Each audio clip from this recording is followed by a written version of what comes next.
আজকে আবার সেই দুঃশাসন তারা আমাদের উপরে চাপাবার চেষ্টা করতে চায়। তারা আজকে পেছনের দরজা দিয়ে ক্ষমতায় আসতে চায়, কারণ তারা জনগণ দ্বারা প্রত্যাখ্যাত।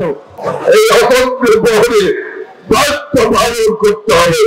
ওদেরকে ধরে আগুন দিলে ওদেরকে ধরে সেই আগুনে পুরাতে হবে। শুরু করেছে, আসুন তরুণ প্রজন্ম সহ সকলে, কারণ যে কোনো এই অশান্তি হলে সবার আগে সবচেয়ে বেশি দুঃখ দুর্দশায় পতিত হয় যারা সেই নারী এবং শিশু। তাদের পক্ষে আজকে প্রতিটি মানুষকে জেগে উঠতে হবে, আজকে প্রতিটি মানুষকে প্রতিবাদী হতে হবে, প্রতিটি মানুষকে প্রতিহত করতে হবে এই অগ্নি সন্ত্রাসীদের, যারা বাংলাদেশকে আবার টেক ব্যাক বাংলাদেশের নামে বাংলাদেশকে আবার পাকিস্তান বানাতে চায়, যেখানে একজন সুদূর বিদেশে সেই লন্ডনে বসে দেশে সেই বাংলার মানুষের উপরে তারা চাপিয়ে দিয়েছিল যে দুঃশাসন তারা শুরু করেছিল। আজকে আবার সেই দুঃশাসন তারা আমাদের উপরে চাপাবার চেষ্টা করতে চায়। তারা আজকে পেছনের দরজা দিয়ে ক্ষমতায় আসতে চায়, কারণ তারা জনগণ দ্বারা প্রত্যাখ্যাত। আগামী 2024-এর প্রথমে যে নির্বাচন হবে ইনশাআল্লাহ, সেই নির্বাচনে জনগণ আবারও, আমরা বিশ্বাস করি, আবারও বঙ্গবন্ধু কন্যা শেখ হাসিনাকে সুযোগ দেবেন দেশবাসীকে সেবা করবার। তিনি বাংলাদেশকে আজকে ডিজিটাল বাংলাদেশ করেছেন, উন্নয়নশীল বাংলাদেশ করেছেন। আগামীবারে এসে তিনি এই বাংলাদেশকে উন্নত, সমৃদ্ধ, সুখী, শান্তিময়, স্মার্ট বাংলাদেশের পথে এগিয়ে নিয়ে যাবেন, এটি তার অঙ্গীকার। অতএব সেই অঙ্গীকার বাস্তবায়নে আসুন আমরা সবাই মিলে এই অগ্নি সন্ত্রাসীদের যে কোনো মূল্যে যেখানে পাবো সেখানেই প্রতিহত করব, এই আহ্বান জানিয়ে আগামী নির্বাচনে ঐক্যবদ্ধভাবে নৌকার বিজয়কে সুনিশ্চিত করবার জন্য আমরা সকলে পথে থাকবো, সেই প্রত্যয় ব্যক্ত করে আমার বক্তব্য শেষ করছি। 1981 সালে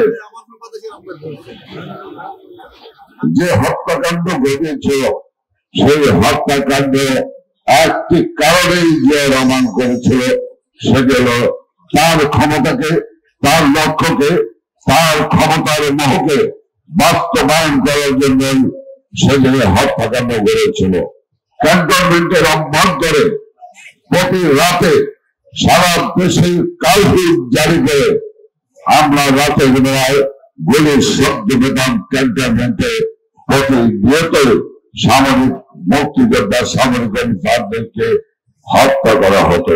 সেই হত্যা করে লাশ তাদের পরিবার পরিজনদের কাছে মুক্ত ফেরত দেওয়া হতো না। 1500 সামরিক অফিসারকে এক রাতে নির্মমভাবে হত্যা করে। শুধু তাই নয়,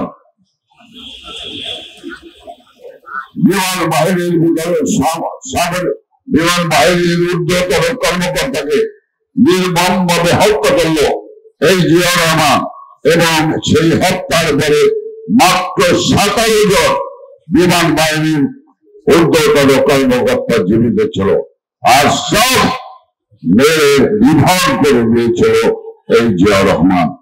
এই জিয়াউর রহমান ক্ষমতার ইস্যু। জিয়াউর রহমান তার ক্ষমতাকে কেন্দ্রীভূত করার জন্য, মুষ্টিবদ্ধ করার জন্য সে নিজেকে চিফ অফ আর্মি স্টাফ, তারপরে প্রধান সামরিক আইন প্রশাসক এবং এক সময় স্বঘোষিত রাষ্ট্রপতি হিসাবে ঘোষণা করল। এই জিয়াউর রহমান সারা দেশে হানাবদ করে, সব ভোট কেটে বাক্সবন্দি করে এক মাদক মঞ্চস্থ করল। এই জিয়াউর রহমান সংসদ নির্বাচন করে সেই সংসদে বঙ্গবন্ধুর হত্যাকারী রশিদদেরকে সংসদের ভিতরে প্রবেশ করার সুযোগ করে দিলেন। আমার ভাই এবং বন্ধুগণ, আমাদেরকে মনে রাখতে হবে, এই দলের, এই বিএনপির প্রতিষ্ঠাতা জিয়াউর রহমান হাত রক্ত রঞ্জিত। এই জিয়াউর রহমান একজন রক্ত পিপাসু মানুষ। সেই রক্ত পিপাসু জিয়াউর রহমানের হাত ধরেই, এই জিয়াউর রহমানের হাত ধরেই বেগম খালেদা জিয়া ষড়যন্ত্র করে ক্ষমতায় এসেছিল। ক্ষমতা এসে আবার সেই যে আমাদের পথ ধরে তার প্রধানকে অনুসরণ করে সারা বাংলাদেশে রক্তের হোলি খেলা বইয়ে দিয়েছিল। 2001 সালে ক্ষমতা এসে ভাইস সরকার মেয়েকে রেপ করেছে, ভাইস সরকার বোনকে রেপ করেছে, হাত কেটেছে আমাদের, পাও কেটেছে, চোখ উপরে ফেলে দিয়েছে, 10টা প্রতিষ্ঠান আমাদের ধ্বংস করে দিয়েছে। সেই জিয়া আমাদের বেগম সাহেব খালেদা জিয়া। এই অতন্ত্র প্রহরে দায়িত্ব পালন করতে হবে। ওদেরকে ধরে আগুন দিলে ওদেরকে ধরে সেই আগুনে পুরাতে হবে। ওরা গাড়ি ভাঙলে ওদেরকে ধরে ফেলো, ওদেরকে ওই জায়গায় গণবিগুলি দিয়ে আইন শৃঙ্খলা রক্ষাকারী বাহিনীর কাছে সমর্থ করো।